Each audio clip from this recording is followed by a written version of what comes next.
Question पूछता हूँ, question के पहले मैं इसको समझाता हूँ आपको। मान लिया कि आपसे क्वेश्चन पूछ लिया जाए, इस तरीके से आपको दिया गया है F3C double bond OH, this is trifluoroacetic acid. ठीक है जी। सिमिलरली मुझे नेक्स्ट दिया गया है इसमें, दिस इज ट्राईक्लोरोएसिटिक एसिड। ठीक है जी। और एक दिया गया है मेरे को इस तरीके से डाइक्लोरोएसिटिक एसिड। ठीक। और लास्ट दिया गया है मेरे पास फ्लोरोएसिटिक एसिड। अब आपसे क्वेश्चन पूछ रहा है कि इनमें एसिडिक स्ट्रेंथ का ऑर्डर बताओ। जैसे ये A है, ये B है, ये C है, ये D है। पहला क्वेश्चन आपसे इस तरीके से पूछ लिया गया कि सबसे ज्यादा एसिडिक स्ट्रेंथ किसका होगा।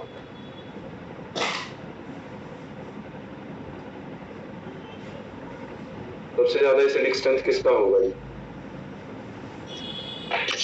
ट्राईक्लोरोएसिटिक एसिड। Why trichloroacetic acid?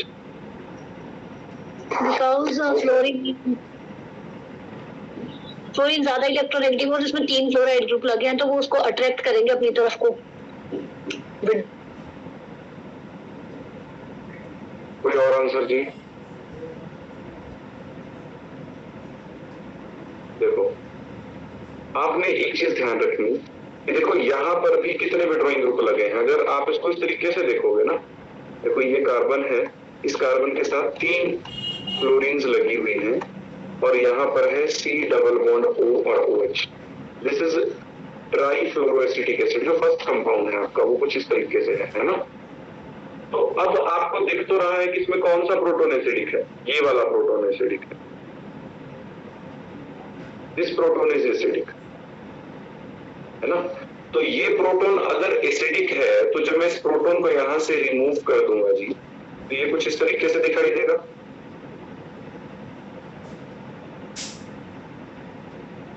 इस तरीके से इस एसिड का क्या बन गया, कंजुगेट बेस। ठीक है। अब जो ग्रुप इस ऑक्सीजन के चार्ज को कम करेंगे या डिलोकलाइज करेंगे, वो इस कंजुगेट बेस को स्टेबलाइज करेंगे। और जितना कंजुगेट बेस स्टेबल होता है उतना ही स्ट्रॉन्ग उससे बनने वाला एसिड होता है। ठीक है। तो अब देखो, ये फ्लोरीन और ये फ्लोरीन, तो ये कैसे ग्रुप हैं? कैसे ग्रुप हैं? ये है इलेक्ट्रॉन विड्रॉइंग ग्रुप। और electron withdrawing group acidic strength को क्या करते हैं, इंक्रीज करते हैं। अब आप बोलोगे कि सर यहाँ पर भी तो 3 विड्रॉइंग ग्रुप लगे हैं, यहाँ पर तो देखो 2 लगे, यहाँ पर 1 लगा, तो ये तो आंसर होगा नहीं। मैंने पूछा कि सबसे स्ट्रॉन्गेस्ट एसिड इन सब में कौन सा होगा। अब आपको पता है कि अगर -I इफेक्ट की बात करता हूं तो -I फ्लोरीन का ज्यादा होता है। किससे? फ्लोरीन से। ठीक है। क्योंकि देखो नंबर तो दोनों का सेम है, यहाँ पर भी इलेक्ट्रॉन विड्रॉइंग ग्रुप 3 है, यहाँ पर भी इलेक्ट्रॉन विड्रॉइंग ग्रुप 3 है, बट स्ट्रेंथ किसकी ज्यादा है? स्ट्रेंथ फ्लोरो की ज्यादा है। तो इसलिए trifluoroacetic acid is strongest acid among the following. क्या आपको ये बात क्लियर हुई? नो। यस और नो?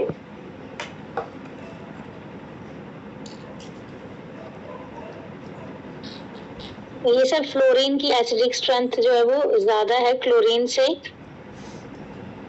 नहीं, withdrawing power not acidic strength. क्योंकि मैं देखो इंडक्टिव इफेक्ट का मतलब ये है कि खींचने की क्षमता। ठीक है। तो अगर देखो ये फ्लोरीन यहाँ से खींच रहा है तो ये कार्बन भी इलेक्ट्रोनेगेटिव हो गया, क्योंकि इस कार्बन के सारे इलेक्ट्रॉन तो फ्लोरीन ने खींच लिए। तो ये कहाँ से खींचेगा? नेक्स्ट से खींचेगा। और नेक्स्ट कहाँ से खींचेगा? ये यहाँ से खींचेगा, ऑक्सीजन से। हाँ, फिर इस ऑक्सीजन के ऊपर जो नेगेटिव चार्ज है इसका मैग्नीट्यूड कम हो जाएगा। अगर इसका मैग्नीट्यूड कम हो जाएगा तो ये एसिड फिर ज्यादा अच्छा एसिड हो जाएगा, क्योंकि ऑक्सीजन का नेगेटिव चार्ज अगर कम होगा तो ये कंजुगेट बेस स्टेबलाइज होगा, और अगर ये कंजुगेट बेस स्टेबलाइज होगा तो ये एसिड स्ट्रॉन्ग होगा। Okay sir. ठीक है जी, सबको क्लियर है ये बात? यस और नो? Yes sir. अगर ऑर्डर पूछ लेता आपसे तो सबसे पहले A आता, फिर B आता, फिर C आता, फिर D आता। ओके, ये क्वेश्चन और करते हैं।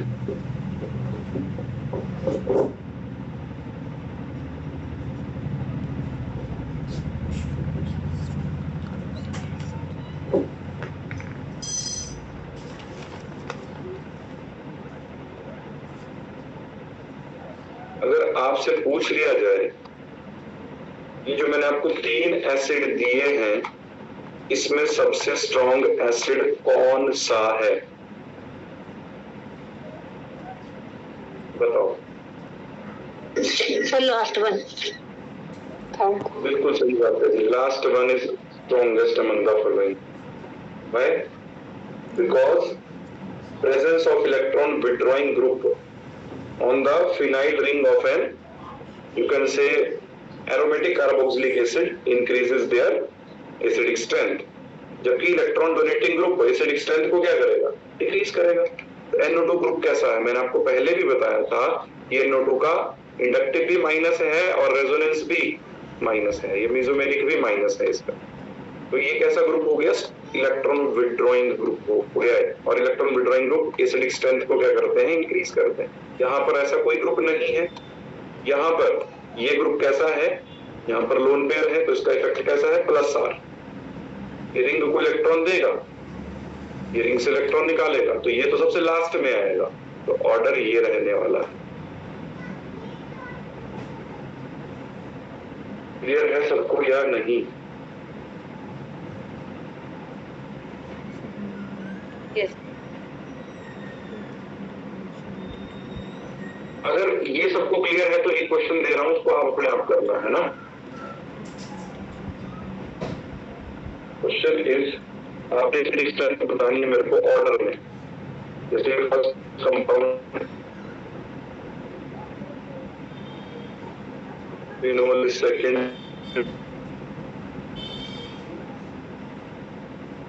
this is third one and this is fourth one। आप एसिडिक स्ट्रेंथ बताओ।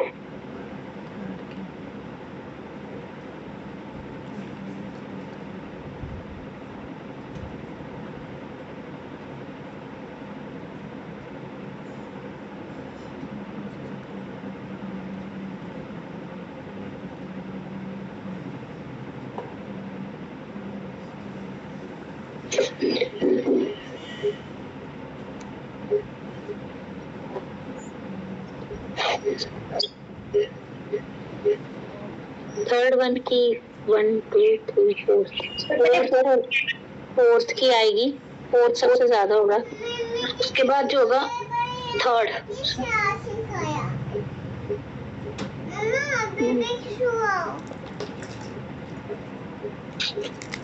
फोर्थ, थर्ड,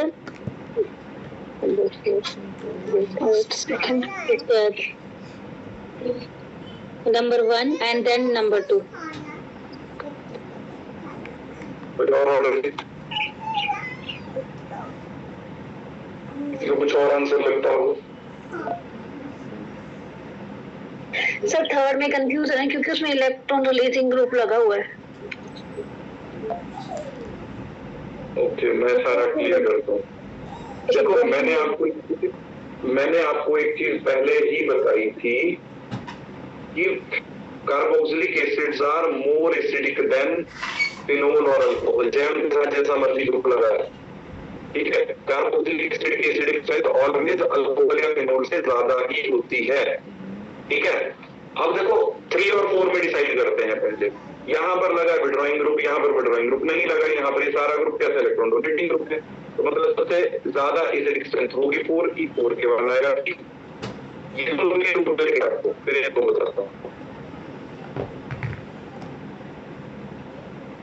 इनका पता लगे सबको कि 4 सबसे पहले क्यों आया, क्योंकि यहाँ पर इलेक्ट्रॉन विड्रॉइंग ग्रुप है, यहाँ पर जबकि इलेक्ट्रॉन डोनेटिंग ग्रुप है। समझे या नहीं? Yes sir. अब देखो फर्स्ट और सेकंड में आपको बताता हूँ। मैंने आपको ये चीज बहुत अच्छे से बताई थी कि जैसे अल्कोहल से आपने प्रोटॉन हटाया तो ये कौन सा आयन बना, दिस इज एल्कोक्साइड आयन।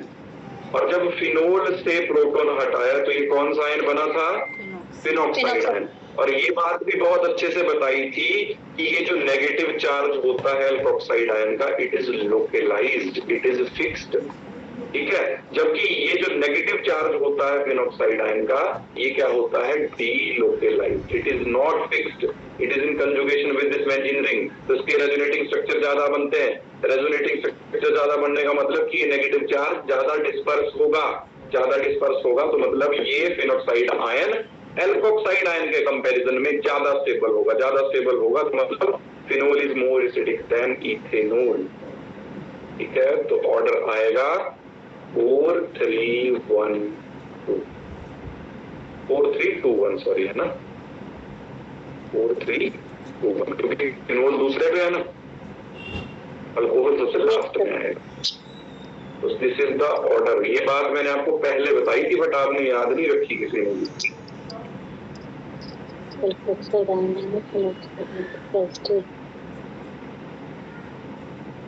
अभी भी किसी को डाउट है तो बताओ, अदरवाइज फिर अगले टॉपिक पे चलते हैं। क्लियर है। ओके, नेक्स्ट टॉपिक है जी methods of preparation of carboxylic acid. Methods of preparation. अब कार्बोक्सिलिक एसिड को कैसे कैसे बना सकते हैं? सबसे आसान मेथड क्या है कि मैं 1 डिग्री अल्कोहल दूं, जैसे मैंने ये 1 डिग्री वो करो, विंडो बंद करो, जाओ गर्मी आ रही है बाहर से। ठीक है, अब इस 1 डिग्री अल्कोहल की मैं क्या करवाता हूँ, ऑक्सीडेशन करवाता हूँ। तो ऑक्सीडेशन करवाने के लिए ऑक्सीडाइजिंग एजेंट ले लिया, KMnO4 in acidic medium, KMnO4 को किसी भी मीडियम में ले लो, KMnO4 इन न्यूट्रल, ये बार मीडियम ऑक्सीडाइजिंग एजेंट की तरह काम करता है। KMnO4 इन एल्केनाइन, एल्केनाइन का मतलब बाकी से दूध नहीं है ये। ये 1 डिग्री अल्कोहल किसमें चेंज हो जाएगा?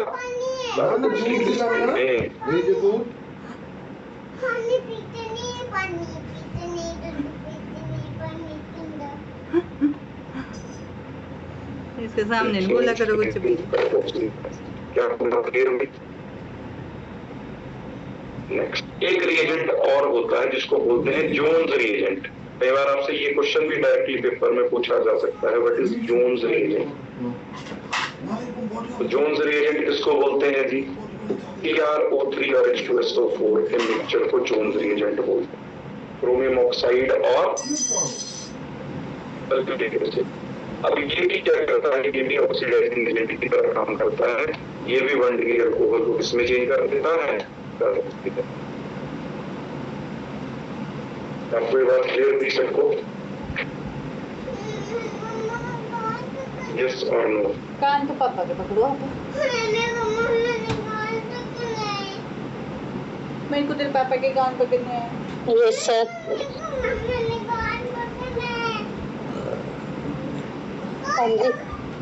हैं? तो मैंने पढ़ना नहीं है, मेरी क्लास में लगी है, मेरी क्लास में लगी है। आज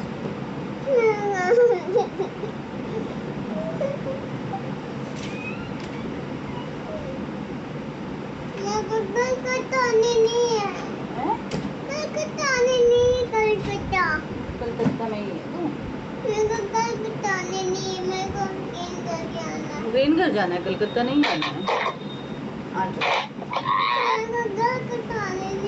इधर आओ, हाँ इधर जल्दी।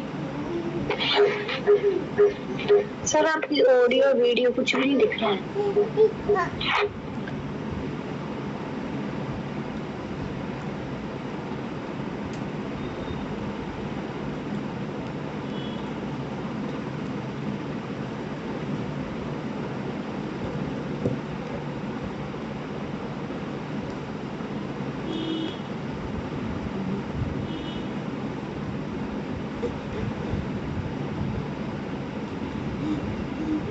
आवाज आ रही है सभी को? Yes sir. क्या हुआ? इशू आ रहा था क्या आवाज में? यस सर, ब्रेक हो रही थी सर, आपकी आवाज से ब्रेक हो रही है। सिग्नल का इशू हो सकता है। देखो, क्या आपको मेथड ऑफ प्रिपरेशन क्लियर हुआ? फर्स्ट मेथड में मैंने आपको बताया कि अगर मैं 1 डिग्री अल्कोहल लूं, उसका रिएक्शन मैं किसके साथ करूं? ऑक्सीडाइजिंग एजेंट जैसे KMnO4 हो गया। तो मैंने आपको ये बात पहले भी बताई थी कि जो KMnO4 होता है, पोटेशियम परमैंगनेट, वो एसिडिक, बेसिक और न्यूट्रल तीनों मीडियम में ऑक्सीडाइजिंग एजेंट की तरह काम करता है। तो वो 1 डिग्री अल्कोहल को कार्बोक्सिलिक एसिड में चेंज कर देगा। इन द सिमिलर वे मैंने आपको बताया कि एक नया रिएजेंट होता है जोन्स रिएजेंट, है ना। जोन्स रिएजेंट में मैं क्या करता हूँ, क्रोमियम ऑक्साइड लेता हूँ अलॉन्ग विद सल्फ्यूरिक एसिड, तो वो भी 1 डिग्री अल्कोहल को कार्बोक्सिलिक एसिड में चेंज कर देता है। इतनी बात क्लियर है जी? Yes sir. ओके, अब मान लिया कि मेरे पास कोई एरोमेटिक कार्बोक्सिलिक एसिड दिया है ना, उसकी प्रिपरेशन कैसे करूंगा, जैसे बेंजोइक एसिड हो गया, तो देखो दिस इज योर आउलिन, ठीक है। तो इसका रिएक्शन अगेन मैं जोन्स रिएजेंट के साथ करूंगा, CrO3, ठीक है, और सल्फ्यूरिक एसिड से क्या मिलेगा, H पॉजिटिव मिलेगा, इसको हीट करूंगा, then this CH3 group will change into EOH group, ठीक है। दूसरी चीज, अगर मान लिया मैंने इस तरीके से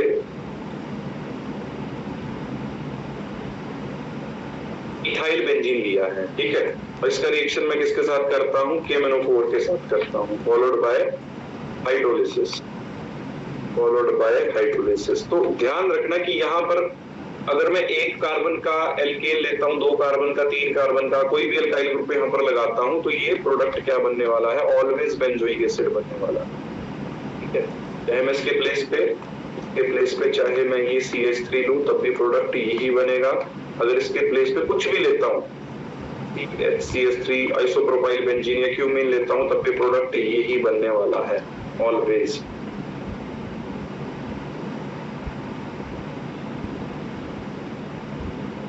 क्लियर है जी ये बात? यस और नो? सर इसमें साइड चेन की ऑक्सीडेशन नहीं होगी मतलब ना?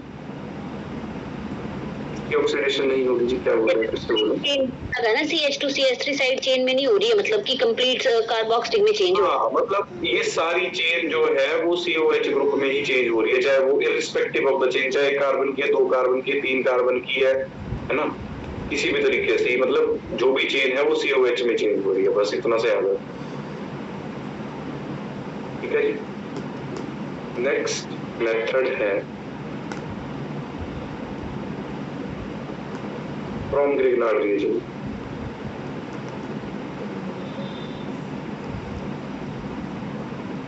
अब ग्रिग्नार्ड रिएजेंट क्या होता है? What is Grignard reagent? RMGX,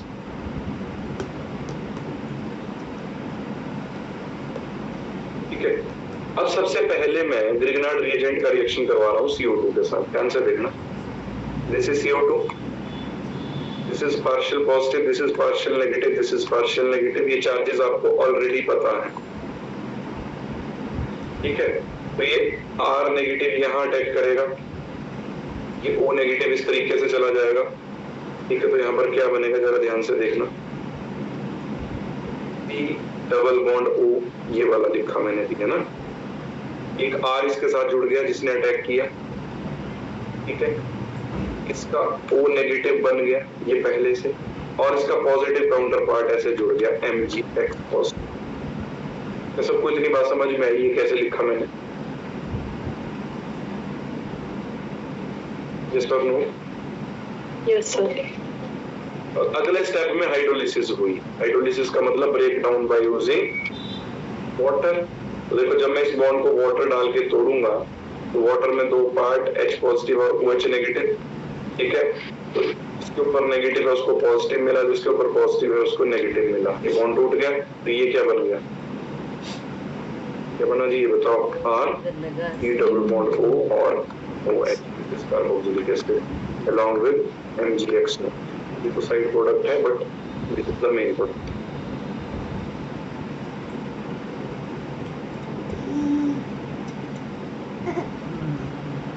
मैं आपको एक क्वेश्चन देता हूँ, आपने मेरे को प्रोडक्ट का नाम बताना है।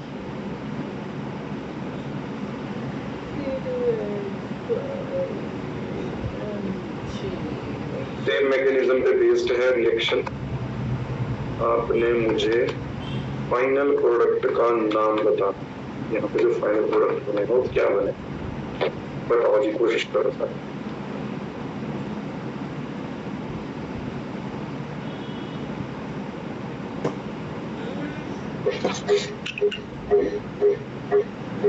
So C2H5COOH.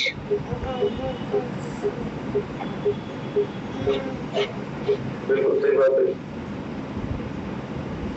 नाम भी बताओ सारे। Sir propanoic acid. ठीक है जी। अब देखो फर्क कुछ नहीं आना था, यहाँ पर बस आपने ये R देखना था, है ना। यहाँ पर R क्या कर दिया, C2H5 कर दिया, तो प्रोडक्ट क्या बनेगा, C2H5 C double bond O और OH। समझ गए बात को? समझ गई? Yes sir. समझ गई? ओके, नेक्स्ट मेथड है हमारे पास from nitrite. From nitrites, nitrites किसको बोलते हैं जी? Sir cyanide. हाँ, साइनाइड को नाइट्राइल बोलते हैं। अब देखो कैसे इससे हम जो है ये बेंजोइक एसिड, कार्बोक्सिलिक एसिड बना सकते हैं। तो दिस इज योर नाइट्राइल, ठीक है। यहाँ पर कार्बन पे पार्शियल पॉजिटिव, यहाँ पर partial negative due to electronegativity difference. अब जब मैं इसकी हाइड्रोलिसिस करवाऊंगा इनिशियली, तो एक बॉन्ड जब टूटेगा, दो पार्ट हैं H पॉजिटिव OH नेगेटिव, ठीक है जी। तो इसको कार्बन को OH नेगेटिव मिलेगा तो बन जाएगा RCOH double bond NH। Initially ये बनेगा, बन जाएगा जी। अब देखो यहाँ पर क्या होगा, यहाँ पर ये टॉटोमेरिज्म से जो है वो एमाइड में चेंज होगा। देखो कैसे, देखना प्लीज, जरा ध्यान से देखेंगे सारे। ये इस तरीके से, ठीक है जी, और ये H ऐसे लगा, ठीक है। अब मान लिया कि ये जब अपने इलेक्ट्रॉन इस तरफ दे देगा, ठीक है, तो यहाँ पर डबल बॉन्ड बन जाएगा, इस कार्बन की वैलेंसी 4 से 5 हो जाएगी, तो ये अपने इलेक्ट्रॉन नाइट्रोजन की तरफ को दे देगा, और ये H बाद में जाके नाइट्रोजन से जुड़ जाएगा। तो पिक्चर कुछ ऐसी होगी, R C double bond O और NH2 हो गई। This is amide, this word, this is amide. और एमाइड की मैं क्या करूंगा फिर, हाइड्रोलिसिस। एमाइड की क्या करूंगा, hydrolysis. H positive OH negative. अब एमाइड में आपको पता है कार्बन के ऊपर पार्शियल पॉजिटिव होगा, क्योंकि ऑक्सीजन भी खींच रहा है, नाइट्रोजन भी खींच रहा है, और नाइट्रोजन के ऊपर पार्शियल नेगेटिव। तो ये बॉन्ड जब टूटेगा तो इसको मिलेगा OH और इसको मिलेगा H, ठीक है। तो प्रोडक्ट क्या बनेगा, प्रोडक्ट बन जाएगा RC double bond OOH along with,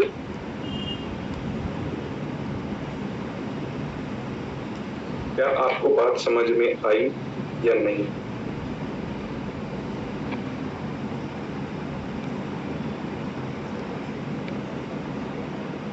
clear है या नहीं? क्लियर है सर। ये NH3 निकल जाएगा तो साइड में। हाँ हाँ, ये एज ए साइड प्रोडक्ट बाहर हो जाएगा। ओके। तो देखो मैं आपको कोई भी चीज इस तरीके से नहीं बता रहा हूँ जो आपको क्रैम करनी पड़े। अगर आप बेसिक समझ लेते हो तो वो आपको फिर याद रहेगा। क्या जी बात? Yes sir. तो ये थे इसके कुछ methods of preparation.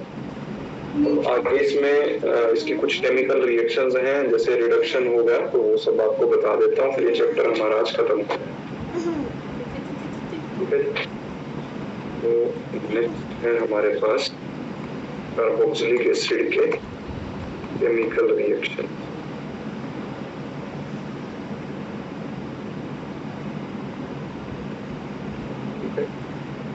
Chemical reaction में इसमें जैसे फर्स्ट बता रहा हूँ रिडक्शन। छोड़ो। अब आपको पता है कि अगर मैं कार्बोक्सिलिक एसिड को रिड्यूस करता हूँ तो क्या प्रोडक्ट मेरे पास बनेगा। अगर आपको पता है कि जब मैंने ऑक्सीडेशन की थी इसकी, कितने डिग्री अल्कोहल की ऑक्सीडेशन की थी, प्राइमरी हाँ 1 डिग्री अल्कोहल की ऑक्सीडेशन की थी किसी ऑक्सीडाइजिंग एजेंट के साथ, तो क्या बना था? Carboxylic acid. अब उसका उल्टा काम करवाना है, ठीक है? कार्बोक्सिलिक एसिड बना है बट उसकी रिडक्शन करानी है, रिडक्शन के लिए रिड्यूसिंग एजेंट लेना पड़ेगा, डाइबोरेन और फॉलोड बाय हाइड्रोलिसिस। तो ये किसमें चेंज होगा जी? It will change into 1 degree alcohol, ठीक है? और रिएजेंट, दूसरा रिएजेंट हम इसमें ले सकते हैं lithium aluminium hydride followed by hydrolysis. Again product क्या बनेगा? RCH2।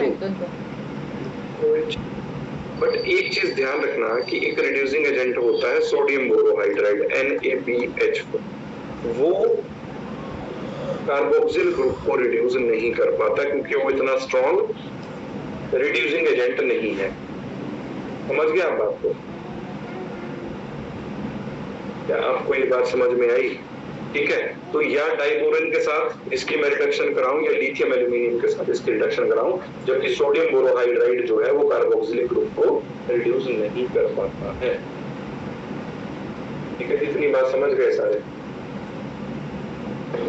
Yes sir.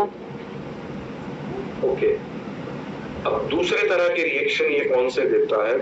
दूसरे तरह का रिएक्शन देता है ये electrophilic substitution reaction. Electrophilic substitution reaction दे सकता है नहीं दे सकता है? बताओ।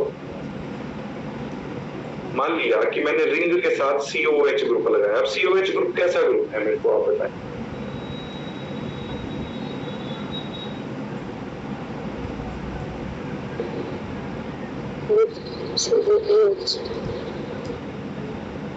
विड्रॉइंग है या रिलीजिंग है, बस इतना बताओ। विड्रॉइंग है। बिल्कुल सही बोल रहे हैं सारे। विड्रॉइंग है तो मतलब अगर मैं इसकी नाइट्रेशन करवाऊंगा तो वो नाइट्रेशन कहां पर हो? बहुत बार मैंने ये कंसेप्ट समझा दिया, कम से कम 3-4 बार तो समझा दिया। कहाँ पे जी? मेटा पे। मेटा पे, बिल्कुल सही बात है जी। मेटा पे NO2 ग्रुप इंट्रोड्यूस होगा, ना कि ऑर्थो। ऑर्थो पैरा पे कब होता है? जब ये ग्रुप कैसा हो? रिलीजिंग। हाँ, इलेक्ट्रॉन डोनेटिंग है ना। तो क्या बन गया? Meta nitro benzoic. ठीक है जी। दूसरा है हमारे पास, अगर मैं ब्रोमिनेशन करवाता हूँ, क्या करवाता हूँ? ब्रोमिनेशन, तो क्या बनेगा जी? अगेन कहाँ जुड़ेगा? Bromo group. Bromo group is attached with Meta position, तो बन जाएगा मेटा ब्रोमो बेंजोइक। क्लियर है? अब एक इंपॉर्टेंट बात, जो बेंजोइक एसिड होता है it will not give Friedel-Crafts reaction. Please इस चीज को नोट करके लिखो। Benzoic acid do not give Friedel-Crafts reaction. ठीक है, क्यों? क्योंकि आपको पता है कि जो बेंजोइक एसिड में COOH ग्रुप है वो कैसा ग्रुप है? वो डीएक्टिवेटिंग ग्रुप है। कैसा ग्रुप है? वो डीएक्टिवेटिंग ग्रुप है। तो वो इस रिएक्शन को होने नहीं दे। तो that's all about this chapter. ठीक है, आप इस चैप्टर को अब रिव्यू करो। आपको कोई भी डाउट कहीं पर है तो आप मेरे से पूछ सकते हो जी।